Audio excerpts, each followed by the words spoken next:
So we are in the second week of the NXT invasion on Monday Night Raw. Just as last week's show ended on such a great note, this week's show did also. We had the NXT rookies backstage. They're basically just tearing shit up, and all of a sudden they dragged his body into the camera shot, and I'm saying body like it was a dead person or something, but hey, I didn't know. But turns out it was Bret Hart, the general manager of Monday Night Raw. They drag him into the camera, then they throw him into the back of a limo. I'm thinking at that point they're going to jump in the back of the limo with him and pull off basically kidnapping the general manager of Raw, but that's not at all what happened. So the limo pulls back and it like clips the back of another car, and I'm like, oh shit, somebody else is about to get fired, because I'm thinking it's like an accident or something. It wasn't supposed to happen, but that's exactly what they wanted to happen. So they crash into one car, crash into another, crash into another. Pretty soon the NXT rookies from season 1, they pull Bret Hart from the back of the limo. Basically all this was sending a message to Bret Hart, shaking him up a little bit, and they gave him an ultimatum. Basically said, you know what, on Sunday we want an answer. And what they wanted an answer to was the demands that they made at the beginning of the show. They were like, we know Wade Barrett, he has a contract already, but we want all the NXT rookies to have contracts. We want contracts for what the WWE put us through. They talked about how WWE management treated them like trash, changing up the rules on them right in the middle of the contest, then eliminating people out of nowhere. And basically what they were saying was, if you treat people like animals time and time again, pretty soon they're going to start acting like animals. So that was their reasoning behind going wild and going on a rampage and just tearing everything up. So in this segment, we had all of these, 7 of the NXT rookies from season 1. Daniel Bryan, he did not make an appearance on the show, but they did mention him, and they just ran right over him. They're like, he has some issues. He had some remorse about what we did last week, so we just got rid of him, and that was the only thing that they said about him. So Bret Hart, he comes out there, and they're going back and forth with him like, we want contracts, and he's like, you know what?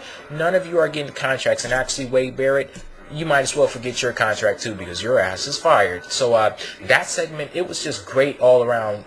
It's been well documented that Bret Hart, he's not that great on the mic, but I will say he fits his role. Like, he does what he needs to do, and he gets the point across. And when Bret Hart is good, he's great, but he does have a couple of mistakes here and there. Like, he called WWE WWF, like it hasn't been called that for 8 years, but he just came back, so whatever, it doesn't matter. But back to the NXT rookies. Wade Barrett, he is so great on the mic. Like, I was just sitting there just amazed, just like looking at him, watching him, listening to him. He's just so great on the mic, and it takes me a while to kind of get used to wrestlers when they're on the mic, cutting promos and stuff, if they have accents. But with Wade Barrett, I didn't even notice, nor did I care that he had an accent. All I saw was this great mic worker right there and cutting a pretty good promo. And then also David Otunga, he's pretty good on the mic also.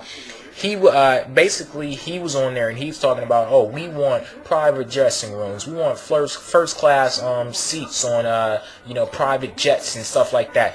Basically, he's even with this NXT angle, he's playing the elitist, arrogant heel type character, and that's exactly what I said I wanted to see from him when I first saw him on WWE television. So this NXT angle, everything is going just great. I'm loving this angle. I really want to get you guys' feedback on it. And for all of the Daniel Bryan fans, Bryan Danielson marks, whatever he's going by this, since he got fired, all of you that said that this angle was going to completely die just because he got released, it seems as if you're a bit wrong. Like, of course, he had so much potential with this angle. He could have had a great upside with this angle, and it kind of took a blow by removing him from WWE while this angle was just getting started.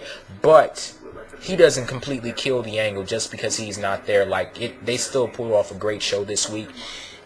And there's not much interesting going on Monday Night Raw besides the NXT angle. That's why I'm glad it's taking up so much so much of the time in the show, because they had a segment at the beginning of the show, they had one in the middle where they came out there and basically it was just a brawl. The whole WWE, well, almost all of the WWE Raw roster, they came out there and they helped John Cena this time, but yeah, and they had a segment at the end of the show also. But what happened besides the NXT thing? We had some matches confirmed for Fatal 4-Way pay-per-view coming up this Sunday, and also The Miz won the United States Championship. Hopefully this time he has a better reign than he had the first time, but I do realize the first time he had the Big Show as his partner to worry about. He had the Unified Tag Team Championships, so there was just so much going on that he couldn't really put a focus on the United States Championship. But this time around, hopefully, you know, everything changes. Hopefully, you know, this is a basically pushing the reset button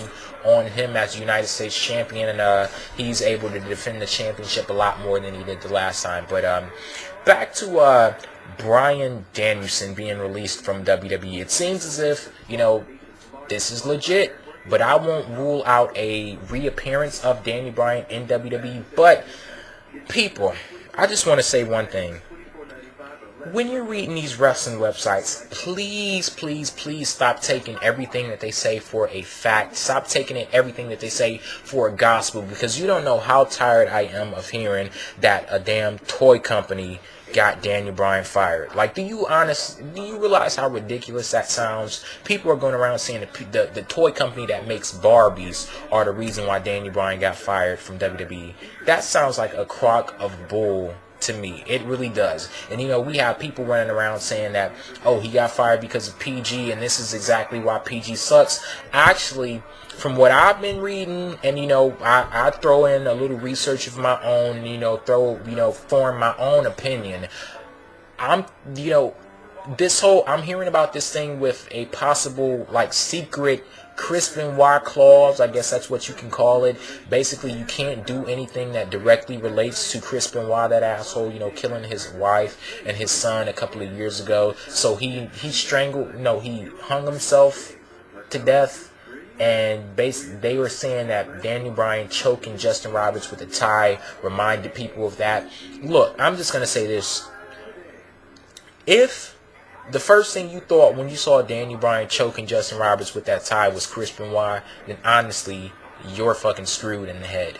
Honestly, you must be looking at Raw to kind of, you know, just looking for something to complain about, because I can't see how anybody in their right mind would sit there and say, oh, he's choking him with the tie. Oh my God, this reminds me of Chris Benoit killing himself. Like, that shit sounds like crazy, but it, you know, while that sounds crazy, I can see how it is believable because of one thing, and this one thing is Linda McMahon and her campaign for Senate in Connecticut.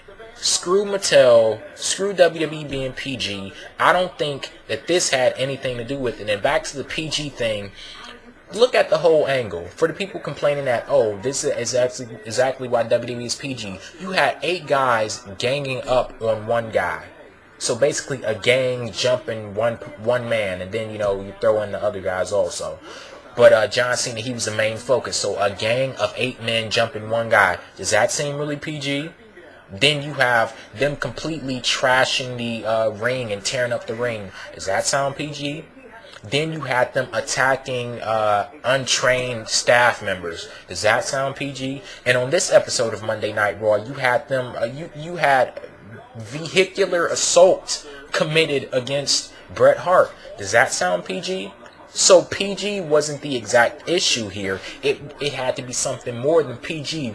And then that's when you enter the whole Chris Benoit thing. Why this sounds believable is because of the Linda McMahon campaign for Senate in Connecticut. She's already been dogged by talk about Chris Benoit. Chris Benoit's dad, a couple of weeks ago, he wrote an open letter saying, you know what, people should take a second look at Linda McMahon. They shouldn't vote for her because of, you know, blase splee and da-da-da-da and, you know, different things like that. But her campaign has already been dogged by the Chris Benoit talk, and it's just going to start up more and more and even more. So I'm thinking that she's the culprit behind this.